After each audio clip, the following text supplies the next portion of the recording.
नमस्कार सम्पूर्णमा म बाँके खजुरा गाउँपालिकाबाट बोल्दैछु। आज असार 15 नेपाल सरकारले यस दिनलाई राष्ट्रिय धान दिवसको रूपमा मनाउँदै आइरहेको छ। हाम्रो परम्परामा यसलाई दही चिउरा खाने दिनको रूपमा पनि चिनिन्छ।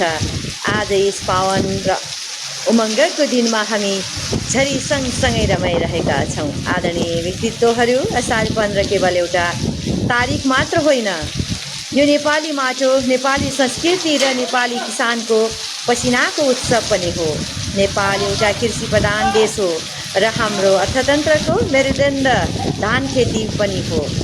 कृषि मन्त्रालयले विक्रम सम्वत 2061 सालदेखि असार 15लाई आधिकारिक रूपमा धान दिवस घोषणा गरेर मनाउन थालेको छ। यो समयको मनसुनको आगमन समय हो। आकाशबाट अमृत रूपी पानी वर्षिन्छ र तिर्खाएको धरतीले नयाँ जीवन पाउँछ। हाम्रा गाउँघरका खेतका गराहरू वर्षायामको पानीले भरिन्छन् र असारे हिलोमा भविष्यको अन्न उमार्ने सपना रोपिन थाल्छन्। त्यसैले त यो दिनलाई मानो रोपेर मुरी उब्जाउने दिन भनिन्छ। असार 15 भन्ने बित्तिकै हाम्रो जिब्रोमा दही चिउराको स्वाद आउँछ। यो दिन दही चिउरा खानुको पछाडि निकै ठुलो वैज्ञानिक र स्वास्थ्य सम्बन्धी कारणहरू रहेका छन्। ज्येष्ठ असारको चर्को गर्मी र हिलोमा काम गर्दा थकान महसुस भएका ती आलस्य शरीर अनि दही चिउराले ती शरीरलाई ऊर्जामा बदलिदिन्छ। खेतको आलीमा बसेर सबैजना मिलिजुली दही चिउरा अनि पाकेको केरा र आँपको स्वादले हाम्रो सद्भावको प्रतीकलाई एक आपसी मेलमिलापले भातृत्व र सामाजिक एकतालाई बलियो बनाउँदछ। आजको दिनले हामीलाई धेरै ठुलो सकारात्मक जीवन दर्शन सिकाउँछ, जहाँ धीरता र मेहनतको आवाज हुन्छ।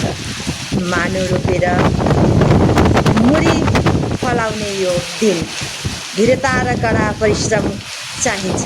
कोही कसैको सफलता रातारात मिल्दैन। यसका लागि किसानले जस्तै सङ्घर्ष र मेहनत गर्नुपर्दछ। धान रोप्नको लागि एक्लै सम्भवै हुँदैन। त्यसैले त हामीले यो धान रोप्नको लागि खेताला भन्ने शब्द प्रयोग गर्छौँ, जहाँ एक अर्काको दुःख साटासाट गर्ने, एक अर्काको सहयोगी भावको महसुस दिलाउने यो दिन पनि हो। बाउसेले हिलो सम्याउँछ, रोपहरूले धान रोप्छन् र अरूले बिउ काट्छन्। यो सामूहिक प्रयासको उदाहरण पनि हो। हिलोमा पस्नु भनेको फोहोर हुनु होइन, बरु एक किसानको माटोप्रतिको माया हो। आफ्नो जग र धरातललाई कहिले बिर्सनु हुँदैन भन्ने सन्देश असार 15ले दिने गर्दछ। आजको दिनले हामीलाई कृषिमा आधुनिकीकरण, व्यावसायिकता र युवाहरूको आकर्षक बढाउँछ। प्रेरणा दिनुपर्छ, जबसम्म हाम्रा किसानहरू समृद्ध हुँदैनन् तबसम्म देश समृद्ध हुन सक्दैन। श्रम नै शक्ति हो र माटो नै हाम्रो पहिचान। यसले गर्दाखेरि हामी हिलोमा लुकेका छौँ भने भोलिको समृद्धिको रहस्य परिश्रममा परिणत हुन्छ। परिश्रमको कुनै विकल्प हुँदैन। आज खेतका गराहरूमा बगेका पसिनाले नै भोलि भण्डारमा खुसियाली भित्र्याउँछ। हातहरू आपसमा जोडिन्छन् र गोडाहरू एकै लयमा चल्छन्, तब मात्र धरतीले अन्नको वरदान दिन्छ। असार 15 गते हामीले सबैजना मिलिजुली खेतबारीमा धान रोप्ने दिन हो। जात, धर्म र वर्गभन्दा माथि उठेर सबैलाई एउटै हिलोमा गरामा मिसाउने पर्व पनि हो।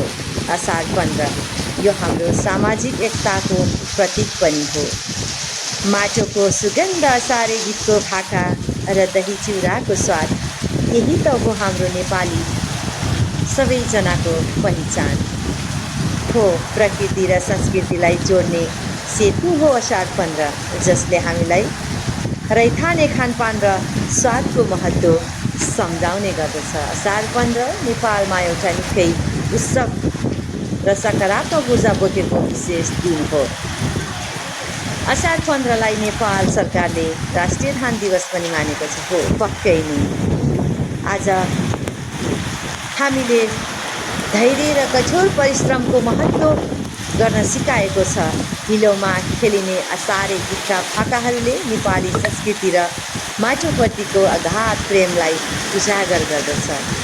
असार 15ले हामीलाई सिकाउँछ कि जीवनमा सफलताको मोरी उब्जाउनका लागि सुरुमा परिश्रम र लगनशीलताको मानो रोक्नै पर्दछ। सकारात्मक सोचका साथ आफ्नो कर्मक्षेत्रमा लागिरहने हो भने प्रतिफल अवश्य नै मिठो हुने गर्दछ। हो, आज हामीले जीवन पनि असारको खेत जस्तै हो।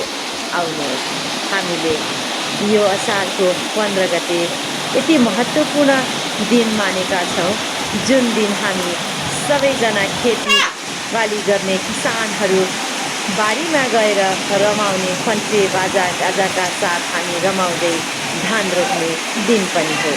जीवन पनि असारको खेत जस्तै हो। जस्तो विचार कर्मको मानव आज हामी रोप्छौँ, भोलि सफलताको त्यस्तै मुरी फसल काट्नेछौँ भन्दै हाम्रो असार 15को अति नै महत्त्वपूर्ण यो कार्यक्रममा सबैजना जम्मा भएर हामीले असार 15 मनाउँदै गर्दा यो छरी सँगसँगै हेर्नुहोस् न, आज असार 15 र 16 गते कस्तो झरी परेको छ। पक्कै नै हिजोको दिनमा हामीले पानी परेन भनेर कति दुःखी भएका थियौँ। आज पानी पर्नु नै परेको छ, तर कतै पानी बर्खाको यो वर्षे हिलो खेतीबाली लगाउनको लागि चाहिएको छ भने कतै बाढीले कसैलाई दुःख नदियोस् भन्ने हामीले कामना पनि गरिरहेका छौँ। पक्कै नै हामीले हाम्रो कर्मक्षेत्रमा राम्रो कर्म गर्नको लागि यो हरियो धान खेतीबालीमा लगाएर मङ्सिर महिनामा भित्र्याउने गर्दछौँ। हेर्नुहोस् त, कति राम्रो बिउहरू पनि ठुलो हुँदै गएका छन्। अब हामी केही दिनमा यो धान बिउ रोपेर एउटा बुट्टा रोपेर धेरै मुरीहरू भित्र्याउने दिन यो मङ्सिर महिनालाई पर्खिनेछौँ। त्यसै गरी वर्षायाम सँगसँगै यति ठुलो झरी परिरहेको छ। हामी यही बर्खायाम सँगसँगै रमाइरहेका छौँ। पक्कै नै कुनै ठाउँमा बर्खाले गर्दाखेरि केही क्षति नपुगोस् भन्ने हामीले अपेक्षा पनि गरिरहेका छौँ। सबैजना आफ्नो बर्खे बाली धान रोप्ने तयारीमा छौँ। यसै धान सँगसँगै बिउ सँगसँगै झरी सँगसँगै हामी रमाइरहेका पनि छौँ।